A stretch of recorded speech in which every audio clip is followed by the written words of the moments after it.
இயேசு கிறிஸ்துவின் இன்ப இனிய நாமத்தில் வாழ்த்துகிறோம். இன்றைய வேத வசனம்: உன் தேவனாகிய கர்த்தர் உன் சிறையிருப்பை திருப்பி உனக்கு இறங்கி, உன் தேவனாகிய கர்த்தர் உன்னை சிதறடித்த எல்லா ஜனங்களிடத்திலும் இருக்கிற உன்னை திரும்ப சேர்த்துக் கொள்வார். உபாகமம் 30:3. Today's Bible verse: that the Lord your God will bring you back from captivity and have compassion on you and gather you again from all the nations where the Lord your God has scattered you. Deuteronomy chapter 30 verse 3.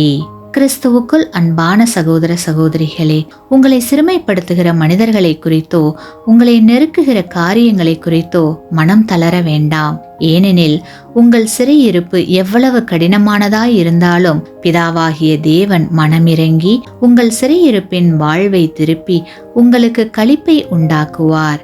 வல்லமை மிக்க தேவன் உங்கள் வாழ்வில் மகத்தான காரியங்களை செய்து உங்களை மகிழ பண்ணுவார். ஆமேன். நீங்கள் பெற்ற இந்த ஆசீர்வாதத்தை மற்றவர்களோடு பகிர்ந்து கொள்ளுங்கள்.